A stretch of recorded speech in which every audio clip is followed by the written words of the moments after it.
Ucapan terima kasih banyak sekali lagi kepada Kemenko PMK atas kerjasamanya dalam terselenggaranya acara ini, dan juga kepada para panelis dan juga penanggap yang sudah memberikan masukan yang luar biasa berharga bagi kami.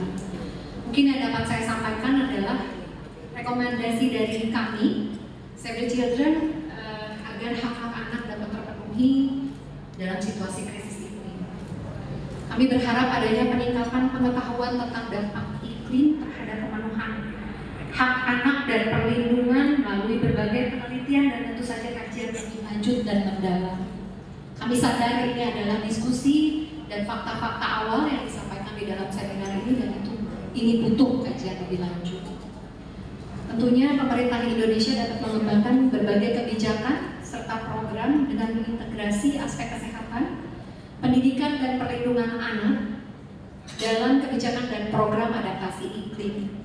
Tentu hal ini untuk meningkatkan kesiapsiagaan dan respon terhadap dampak perubahan krisis iklim pada anak, termasuk program penanggulangan resiko bencana, distribusi bantuan pangan, penyediaan layanan kesehatan darurat, perlindungan anak dan perempuan dari kekerasan, serta memastikan setiap anak mendapatkan hak-haknya.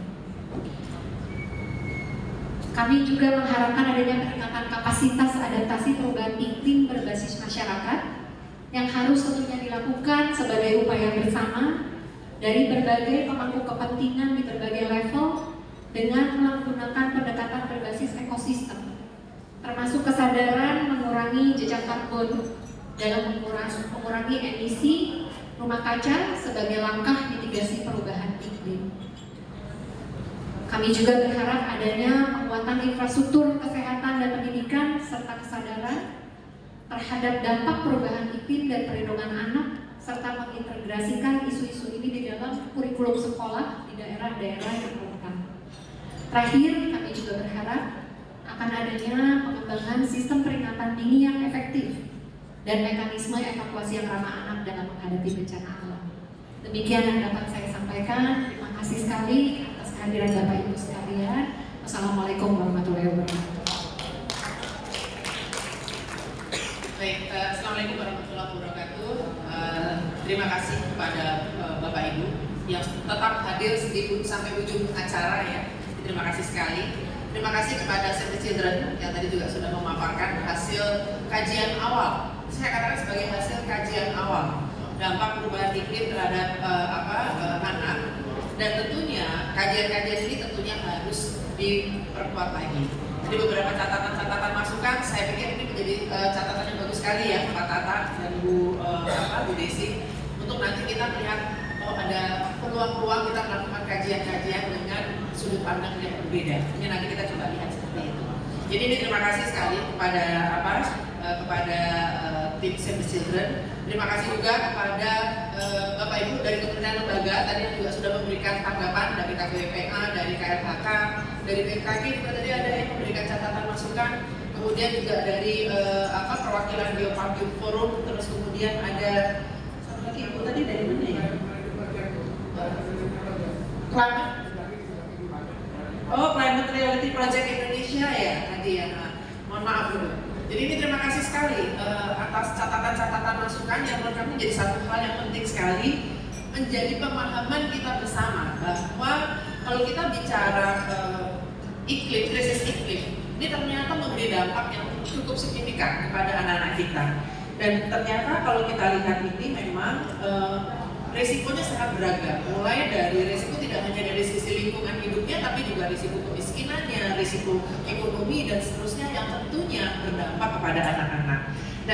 Dan hal ini tentunya akan semakin diperparah pada lokasi-lokasi yang memang tertinggal dalam segala keterbatasannya ya. Apakah mereka di daerah yang di pesisir, kemudian mereka di daerah yang memang daerahnya sulit dan seterusnya. Nah, ini tentunya akan semakin mengekskalasi dampak iklim terhadap anak. Jadi ini memang hal yang harus kita perhatikan. Tentunya perlu kebijakan-kebijakan yang sifatnya lebih komprehensif pada saat kita bisa bicara terkait dengan mitigasi terhadap perubahan iklim, kemudian bagaimana pencegahan, penanganan ini harus secara komprehensif untuk bisa kita memayungi berbagai kemungkinan dampak yang terjadi akibat perubahan iklim khususnya terhadap anak.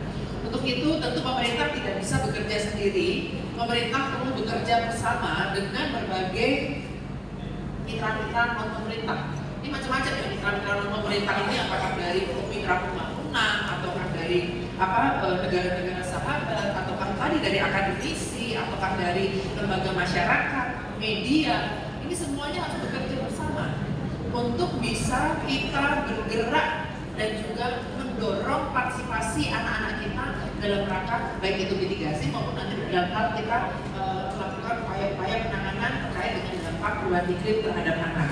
Jadi memang nanti kita perlu memastikan bagaimana pembagian peran yang jelas, terutama kami di pemerintah, dari berbagai kementerian lembaga yang terkait upaya-upaya untuk mendukung aksi gerakan iklim ini. Nah, khususnya memang nanti kaitannya dengan perlindungan anak. Dalam hal ini tentunya kami menekankan pentingnya peran media. Di sini masih ada teman-teman dari media yang sangat kami harapkan untuk bisa mengedukasi ya.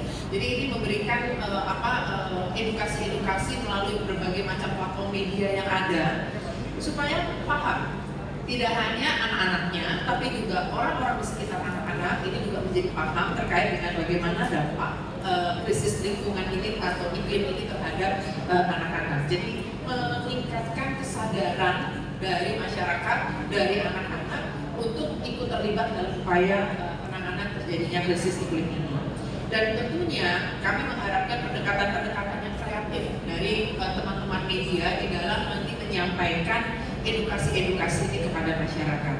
Pada mitra-mitra pembangunan internasional tentunya kami juga berharap peran sertanya apakah dalam bentuk pendanaan, apakah dalam bentuk dukungan tenaga gitu dan seterusnya yang nantinya bisa semakin mengelaborasi terkait dengan kajian-kajian misalnya dampak perubahan iklim terhadap anak-anak. Kemudian juga sebagai tindak lanjut nanti kita akan melaksanakan aksi gerakan iklim berupa kampanye yang akan dilakukan di 8 provinsi di Kota Jakarta, Bandung, Yogyakarta, Bali, Samarinda, Palu, Makassar, dan Banda Aceh yang akan dimulai di Juli 2024 dan berakhir di November 2024. Dan ini akan menjadi rangkaian pelaksanaan atau peringatan dari Hari Anak di Indonesia maupun Hari Anak Internasional. Dan tentunya di dalam melaksanakan kampanye, kembali lagi kami tidak bisa bergerak sendiri. Upaya-upaya pendekatan secara pentahelix ini harus kita kedepankan di dalam melakukan kampanye-kampanye secara masif. Itu saja yang ingin kami sampaikan. Sekali lagi kami mengucapkan terima kasih kepada Bapak Ibu semua yang hadir, baik dari unsur pemerintah, dari unsur non pemerintah yang sudah hadir di sini, yang tentunya dengan kehadiran ini menunjukkan komitmen yang luar biasa dari semua pihak untuk memastikan anak-anak kita terlindungi dalam berbagai situasi apapun, termasuk dalam kondisi krisis iklim ini. Demikian yang bisa kami sampaikan. Sekali lagi terima kasih kepada Save the Children yang sudah bekerja bersama dengan kami, termasuk tim panitia yang luar biasa ini. Terima kasih. Dan juga kepada Bapak Ibu semuanya, para media, teman-teman media yang masih ada di sini, dan juga teman-teman kementerian lembaga, teman-teman pemuda, anak-anak muda yang juga hadir mungkin melalui Zoom. Terima kasih banyak. Dan ini menjadi komitmen kita bersama untuk bergerak di dalam rangka aksi gerakan iklim, aksi gerakan generasi iklim, aksi generasi iklim. Karena kita memastikan anak-anak muda kita itu berpartisipasi di dalam upaya tersebut. Demikian yang bisa kami